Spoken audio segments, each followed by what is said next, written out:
హన్మకొండ జిల్లాలో ఎస్ఐఆర్ ప్రత్యేక ఓటరు జాబితా సవరణ నమోదు ప్రక్రియలో భారీ సంఖ్యలో ఓటర్ల నమోదు కాకపోవడంపై తెలంగాణ రక్షణ సేన ఆందోళన వ్యక్తం చేసింది.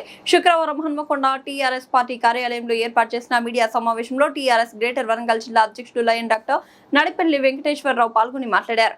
వరంగల్ జిల్లాలో సుమారు 7.76 లక్షల మంది ఓటర్లలో 87% మంది మాత్రమే, హన్మకొండ జిల్లాలో 5.09 లక్షల మంది ఓటర్లలో కేవలం 80% మంది మాత్రమే ఎన్యూమరేషన్ ఫారాలు సమర్పించారని, వరంగల్ జిల్లాలో 12%, హన్మకొండ జిల్లాలో 20% మంది ఓటర్లు ఎన్యూమరేషన్ ఫారాలు సమర్పించలేదని పేర్కొన్నారు.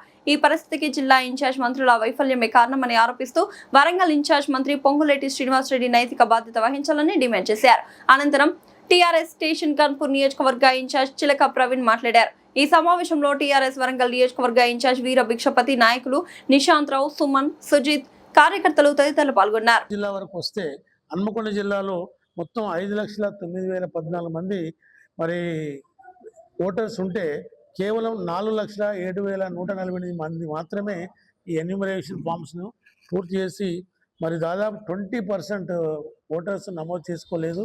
అంటే 1,01,000 మంది ఓటర్స్ నమోదు కాలేదు. అంటే 20%, 12% ఈ రెండు జిల్లాలు ఈ విధంగా పెండింగ్ ఉంది. మరి ఈరోజు గౌరవ ముఖ్యమంత్రి గారు హైదరాబాద్లో చెప్తూ పత్రికలో వచ్చిన ప్రకారంగా మరి జిల్లాలో ఉన్నటువంటి ఇన్ఛార్జ్ మంత్రుల యొక్క వైఫల్యం వల్లనే దాదాపు స్టేట్ మొత్తంలో 23% మంది ఓటర్స్ నమోదు కాలేదన్న విధంగా మరి ప్రకటించడం జరిగింది. మరి వరంగల్ ఇన్ఛార్జ్ అయినటువంటి మరి గవర్నీయులు పొంగులేటి శ్రీనివాసరెడ్డి గారు మరి దీనికి బాధ్యత వహిస్తూ ముఖ్యమంత్రి గారికి మరి వారు అన్న మాటకి మీరు కంపల్సరీ రిజైన్ చేసి వారి యొక్క చిత్తశుద్ధిని నిరూపించుకోవాల్సిన అవసరం ఉందని తెలియజేస్తున్నాం. వాస్తవానికి ఈ ఎన్యూమరేషన్ అనేది మరి ఓటర్లకు సంఖ్య ఎందుకు తగ్గింది, డిఎల్ఓలు సరిగా ఇంటింటికి విజిట్ చేసి మరి చెక్ చేశారా లేదా, ఎంకరేజ్ చేశారా లేదా అనేది కావాలి. అట్లాగే మరి పారదర్శకంగా వీళ్ళు సమాచారం అంతా క్రోడీకరించినా లేదా అనేది డౌట్గా ఉంది.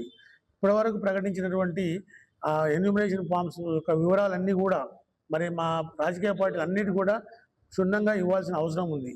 రాజకీయ పార్టీలు కూడా కొంతమంది మోటివేట్ చేసినప్పటికీ కూడా మరి కాలేదంటే ఇది ప్రభుత్వం యొక్క వైఫల్యం. అట్లాగే రాబోయే కాలంలో కూడా ఈ ఎన్యూమరేషన్ ఫామ్స్ మళ్ళీ రీఫిల్ చేయడానికి అవకాశం ఇస్తామని చెప్తున్నారు.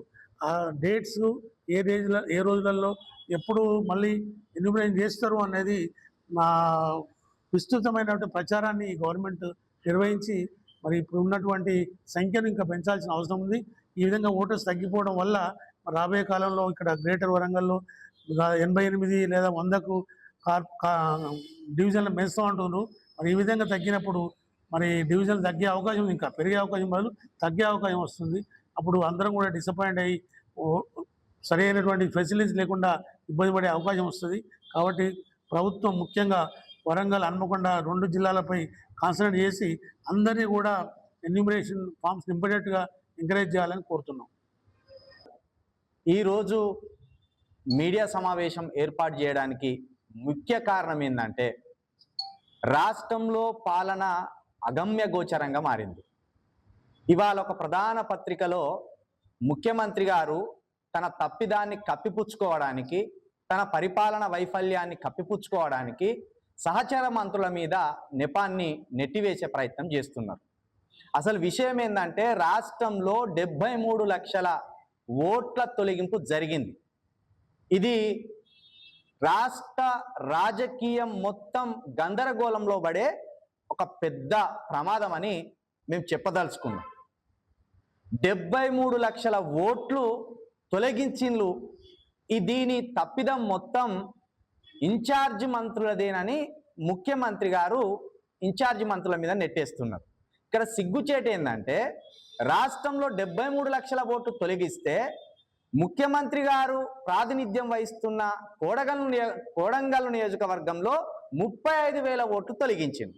మరి ఈ తప్పిదాన్ని ఎవరి మీద నెట్టేయదలుచుకున్నారు మీరు ముఖ్యమంత్రి గారు? స్వయంగా నీ నియోజకవర్గంలోనే 35,000 ఓట్ల తొలగింపు జరిగింది కదా.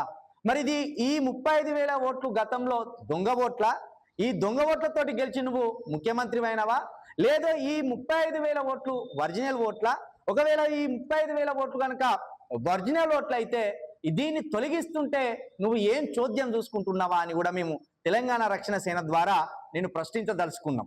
ఇందిరమ్మ ఇండ్లకు శంకుస్థాపన చేసిండు. అవి ఎన్ని ఇండ్లు అంటే ముక్కి 7,000 ఇండ్లకు ఆయన శంకుస్థాపన చేసిండు. అంటే 31 నెలలు గడిచిన ఈ తరుణంలో 7,000 ఇండ్లకు నువ్వు శంకుస్థాపన చేసినావు. ఇక నీకున్న సమయం ఎంత? 20 నెలలు. ఈ 20 నెలల్లో మిగతా 93,000 ఇందిరమ్మ ఇండ్లను నువ్వు నిర్మించి చూపిస్తావా? దానికంటే ముందుగా కూడా హైదరాబాదులో 1,00,000 ఇండ్లు కట్టేంత స్థలం ఎక్కడున్నది? దాన్ని నువ్వు ఎక్కడన్నా ఇప్పటి వరకు ఆ స్థలాన్ని చూసినావా? ఈ స్థలంలోనే నేను ఇల్లు కడతా అని ఆ స్థలానికి అనుమతులు ఇచ్చినావా? ఇవేవి కూడా చెప్తలేవు. నువ్వు ఈ రాష్ట్రంలో ఒక పెద్ద బ్లఫ్ మాస్టర్ లాగా తయారైనవు. నీ తప్పులన్నిటినీ సహచర మంత్రుల మీద నెట్టేస్తావు. నీ తప్పులకు ఇతర మంత్రులను బాధ్యత వహించాలని వాళ్ళ మీద ఒక నెపం నెట్టేస్తావు. ఇంకా సిగ్గుచేటు ఏంటంటే 31 నెలలు గడిచినప్పటికీ కూడా 2 ప్రధానమైన శాఖలను ఇప్పటి వరకు కూడా ముఖ్యమంత్రి గారు పూర్తిగా నింపలేదు. విద్యాశాఖ ఖాళీగానే ఉన్నది, హోంశాఖ ఖాళీగానే ఉన్నది. పేరుకి రెండింటిని నువ్వు చూసుకుంటున్నా అంటున్నావు, కానీ ఈ 2 శాఖలు అత్యంత ప్రధానమైనవి. ఈ 2 శాఖల్లో రాష్ట్ర వ్యాప్తంగా అనేక లోపాలు ఉన్నాయి. మరి వీటన్నిటికీ కూడా నువ్వు బాధ్యత వహించే అవకాశం ఉన్నదా లేదా నువ్వే చెప్పాలి. నువ్వు ఈ రాష్ట్రానికి ముఖ్యమంత్రి అయిన తర్వాత ఎంతమంది నిరుద్యోగులు రోడ్డెక్కిండ్లు, ఎంతమంది రైతులు అవగోసపడ్డారు, ఎంతమంది పేదలు అంచివేతకు గురవుతున్నారు. హైడ్రా పేరుతోటి కావచ్చు, విద్యార్థులకు జాబ్ క్యాలెండర్ కావచ్చు, ఇవేవి కూడా ఈ 31 నెలల్లో నువ్వు పూర్తి చేయలేదు. కాబట్టి నువ్వు అనర్హుడిగా, ఒక ముఖ్యమంత్రిగా నువ్వు అనర్హుడిగా కొనసాగుతున్నావు. ఆ తప్పునంతా, ఆ పాపాన్నంతా నువ్వు సహచర మంత్రుల మీద నెట్టేయడానికి చూస్తున్నావు. కాబట్టి ముఖ్యమంత్రి గారు, మేము స్పష్టంగా చెప్పదలుచుకుంటున్నాం, నీ వైఫల్యం ఇది. నువ్వు ఒక పెద్ద బ్లఫ్ మాస్టర్వి. నీ తప్పులను కప్పిపుచ్చుకోవడానికి మాత్రమే నువ్వు ఇన్ఛార్జ్ మంత్రులు పనిచేస్తలేరని ఒక నెపాన్ని నెడుతున్నావు, కానీ నువ్వు అట్టర్ ఫ్లాప్ ముఖ్యమంత్రి అని మరొకసారి తెలియజేస్తూ, నిన్ను ముఖ్యమంత్రిగా దించి తెలంగాణ రక్షణ సేన అధికారంలోకి వచ్చేదాకా ఈ ప్రజలకు నీ తప్పులను ఎత్తి చూపుతామని తెలియజేస్తూ మరొకసారి జై తెలంగాణ, జై భీమ్, జై పూలే, జై కవితక్క. చాలా ఒక 5 నిమిషాలు